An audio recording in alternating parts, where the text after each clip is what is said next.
Hey friend, in today's watercolor tutorial, we're going to be going over how to paint this sunset of Great Smoky Mountains National Park. Without further ado, let's get painting.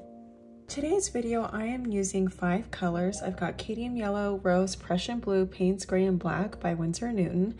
I'm also going to be using a size 2 and a size 8 round Princeton brush, and my paper I'm working with is a size 5 by 7 inches. To get started with our painting, I'm going to mix up some Prussian Blue and some Payne's Gray. And this is just going to be a really nice kind of ashy blue. Here's a color swatch of what I'm going for. And I'm going to start with our very first mountain range here. And I'm going to be doing it about halfway down the length of the paper. And to start with each mountain range, basically the technique, I am going to be doing some really just irregular jagged motion with my brush here. And I'm also going to make sure to kind of have a few peaks, kind of like some loose triangle shapes that we're going for here. And once I have this area nice and wet, I'm going to wet my brush and get some water on it. And I'm just going to brush right up against this line. And just allowing some wet and wet technique to just happen here. Then I'm going to rinse my brush off all the pigment. And I am just going to kind of smooth out that transition here.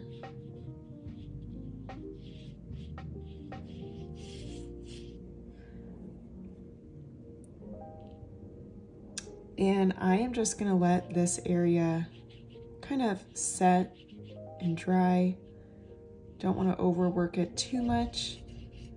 And then from here, we are going to continue to build our layers of our mountains. Now that this first layer is dry, I'm going to go ahead and start our second layer. And I'm just going to add a very, very small amount of black to our mixed color here. And it's very subtle, so just a small amount of black on the tip of your brush mixed with that blend of Prussian Blue and Payne's Gray will do the trick. And I'm now going to do our second layer. And I'm really trying to be good about not having the mountain layers be perfectly like the same. Like you want some variety in the formations between the layers. Let's see here. Let's make this even slightly more different. Maybe the peak is taller here versus the first layer. There we go. Okay, so once you have your wet line work here of the second range, I'm now just going to dip my paintbrush in some water, and I'm just going to go all the way along and allow that second layer to just bleed. And then to help this kind of buff out towards the bottom, I'm just taking some clean water here and dragging it down.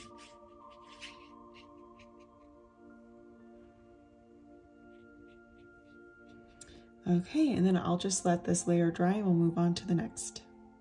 Moving on to our third layer, I'm gonna carry over that same mixing by adding a touch of black to my brush and mixing it into our blend of Prussian Blue and Payne's Gray. And now I'm going to do another layer of our mountains here.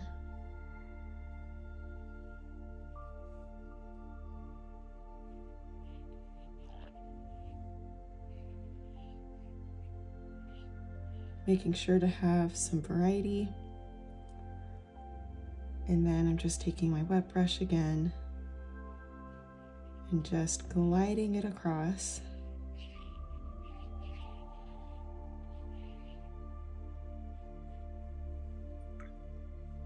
And then taking a clean wet brush and just buffing out this transition line.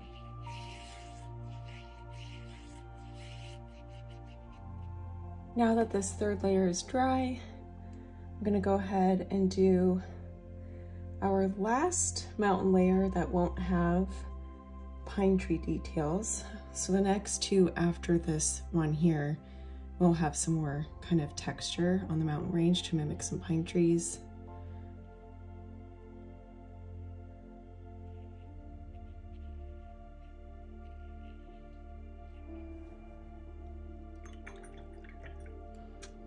And I did mix that little bit of black in there. And now I'm just going to brush my wet brush all the way across this wet line.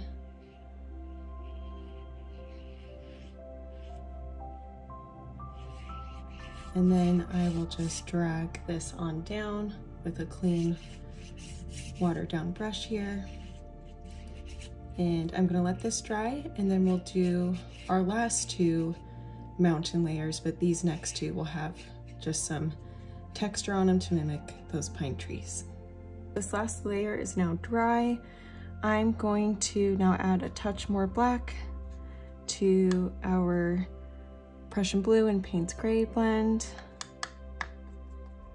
And I'm going to lay out the mountain line first with my size 8 brush, and then I'm going to add finer details to add that kind of tree texture with my size 2 brush in a moment. So from here, I'm just going to go ahead and add this mountain ridge here.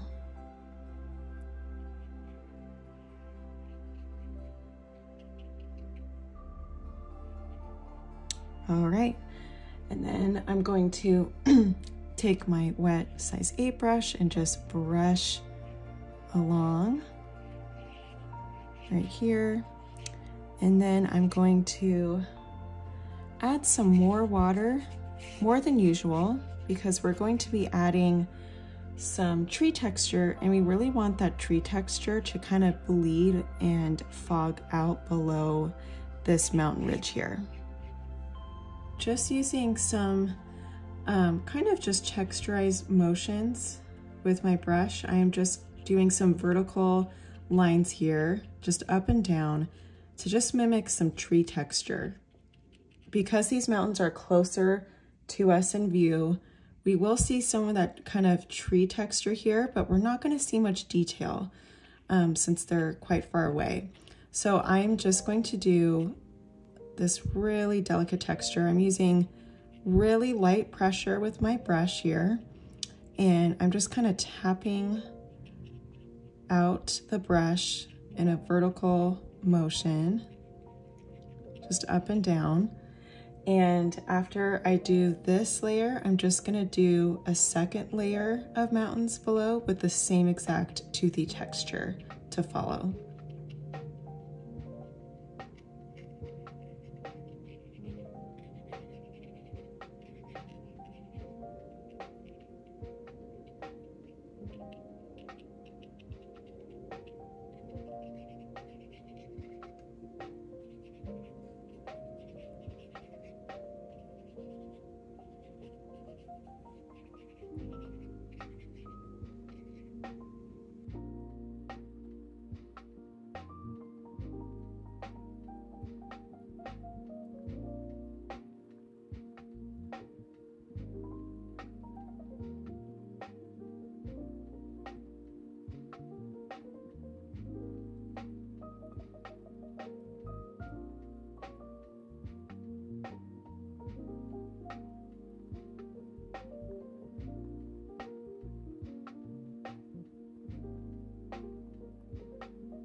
Now that this last mountain layer is drying, we can now move on to our sunset. And to get started, I'm just gonna switch back to my size 8 brush, and I'm gonna fully saturate the top of this page with water. We're gonna be utilizing wet and wet technique, and we're gonna be using our cadmium yellow, rose color, and some Prussian blue for our sunset sky. And once you get to the top ridge of this mountain here, we are going to carefully just lay out the water just above, trying our best not to overlap on top of the mountain ridge. And that way our sunset will just fully meet the base top of this mountain here. Okay, so once your page has a good amount of water on it, we are going to first start with our yellow. And I'm using Winsor Newton cadmium yellow, and I'm just going to add some at the very base here, just like so.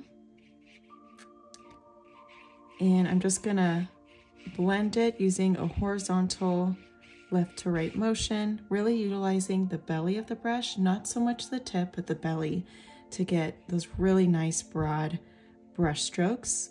Now, as you get to the very border of this mountain, it is helpful to use the tip just at that border point, but for the rest, switching gears to that belly of the brush for those nice large brush strokes is going to be very helpful.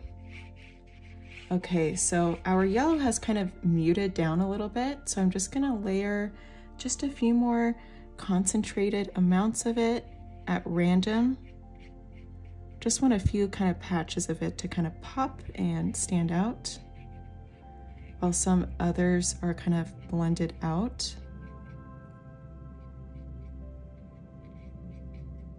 Okay, and next I'm gonna start using our rose color, and I'm going to apply the rose just above this yellow area, and I'm going to bring it all the way to the top.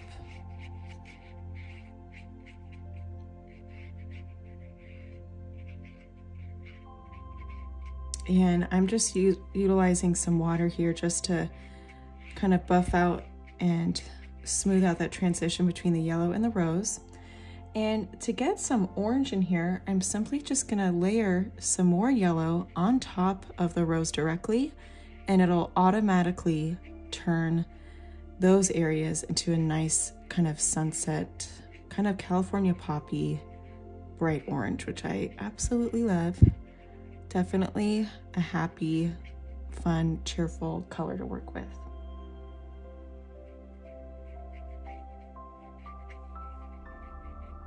And again, I'm just doing a few broad strokes of it, just like this, allowing some of the faint pink to pop through as well. Maybe I'll drag just a touch of this orange down here below, just to give the sunset some really loose, beautiful bleeds and variegation in color. Oh, not an earthquake, I just tapped the camera. Whoops. Okay, so now I want to blend some of our rose with our Prussian blue, and that is going to make this beautiful purple color, kind of like a faint plum color. Here's the color swatch, but I'm going to water it down a bit, so just add some more water to the color, the combination of the rose and the Prussian blue together to make that purple. And I'm just going to add some touches of this really beautiful purple here up towards the top.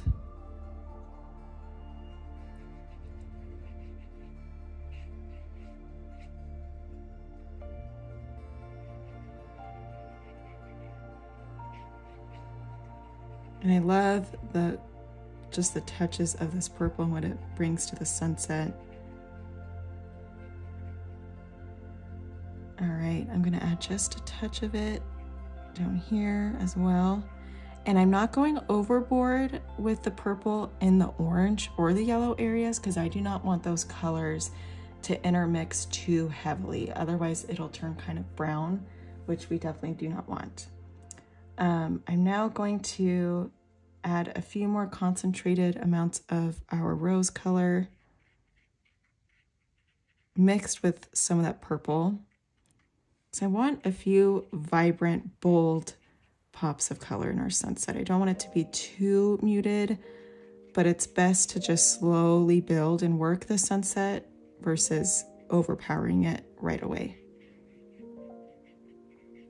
And if any parts of your sunset are not blending and moving like you want them to, it just means that you need more water applied to your paper, and that'll definitely help. Okay, so now I'm gonna take just a touch of some plain Prussian blue, and I'm gonna add just the faintest amount in our kind of corner areas and up towards the top.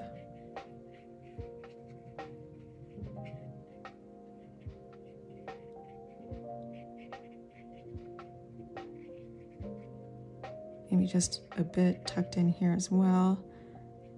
The blue will blend really beautifully with the pink. So anywhere that there's some pink, your blue is safe to go there. But I would not blend it with the yellow, that'll make it green. And I would not blend it too much with the orange because that'll make kind of a brown color. All right, now I'm just gonna take a little bit of pink in this transition area of the blue and the orange just to help smooth out that area. And from here, you can just kind of continue just to look and build your color. I think just a couple more touches and we are there. Okay, so I'm just gonna let our sunset dry. And in the meantime, we can actually go ahead and get started on our pine trees that are close up and more in detail here. And for the pine trees, I'm going to use a saturated combo of Payne's gray with some black. So this is going to be definitely our darkest color that we're working with. It's going to be kind of a bold saturation, not as watery or loose, I would say, compared to the mountains or the sky. So these pine trees are definitely going to be popping in the front area. And I am now going to go ahead and grab some of the color that we just mixed. Now switching gears to our size 2 brush.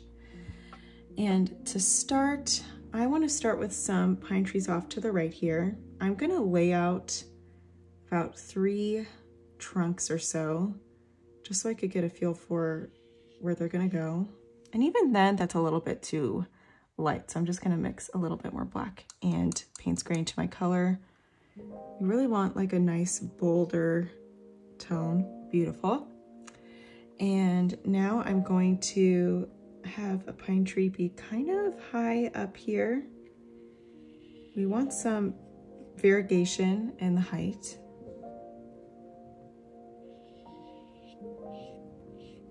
Okay, so this is kind of the layout of our first 3 pine trees. We'll do a couple more over here on the left as well. Okay, and to start with the pine trees, I'm just going to do some very irregular brush strokes on either side.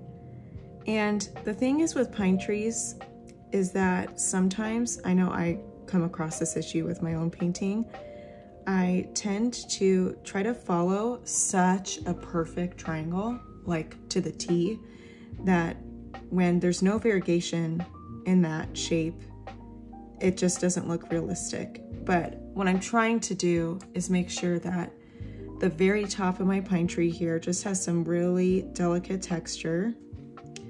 And as I start to work my way down, that's when some of the more kind of beefier, fuller branches are going to take place. And I want some gaps too, and maybe a branch that is more barren.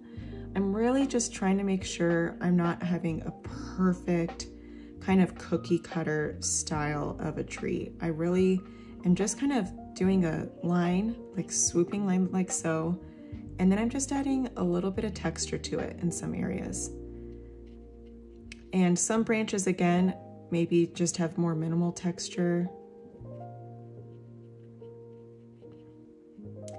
In my North Cascades National Park watercolor tutorial on my channel, I do have a little bit more of a deep dive on pine trees if you want to check that out. But again, the main thing I'm trying to do is just make sure that, you know, each branch isn't exactly the same. Okay, so there's our first tree. I am now just going to start to build this tree here using just the same kind of style and technique, making sure the top is narrow and then the branches are nice and variegated with some delicate texture, using light pressure with my brush and just utilizing the tip of my brush.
Now I'm just gonna add 2 more trees here to the left, and I want these trees to be a little bit more barren in their branches so that way you could still see some of the mountain ridges there. But now that my sunset is dry, and you can even do a tap test just to make sure. Okay, perfect, so that's dry. I'm now going to do my tallest tree.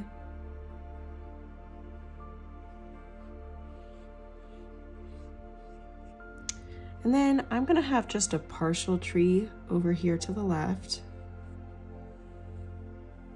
I'm just laying out just like that.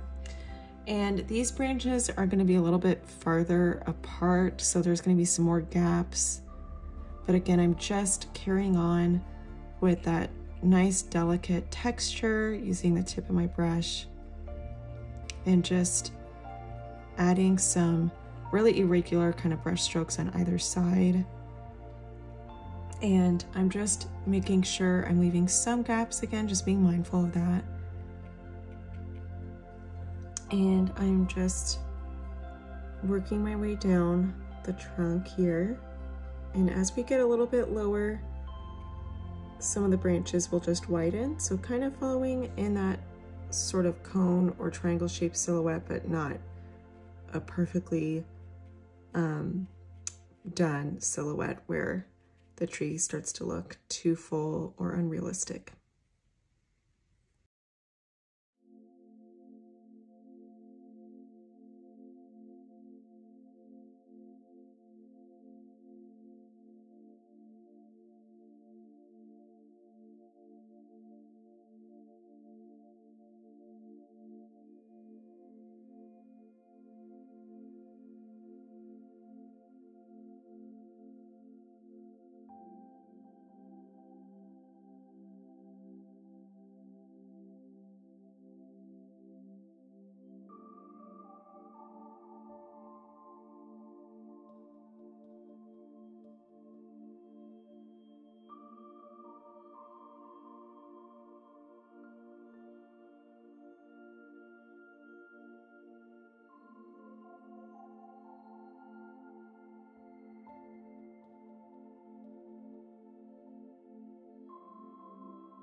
Okay, so there are our pine trees.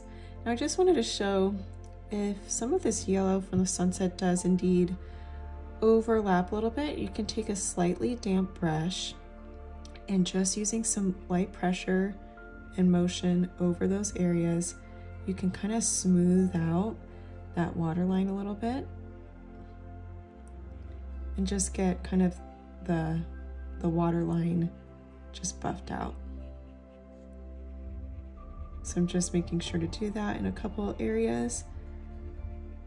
And now we can add our last step, and that's going to be a few flying birds in the sky.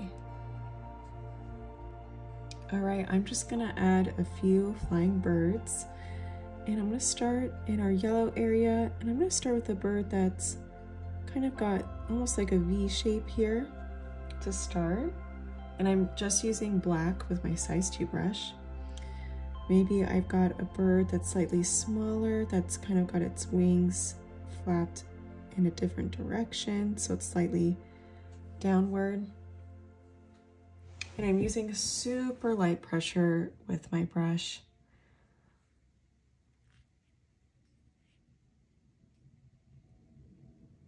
And I'm just kind of playing with the direction of the wings a bit.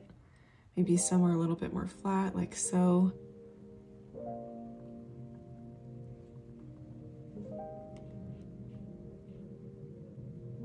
And I'm putting a couple birds in the mountains.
Alrighty, and that is the end of our tutorial for Great Smoky Mountains National Park sunset. I hope that you enjoyed this tutorial. Be sure to tag me on Instagram if you want to share your work at Kendra Van Dreff, and be sure to subscribe to the channel so that way you don't miss any further watercolor tutorials.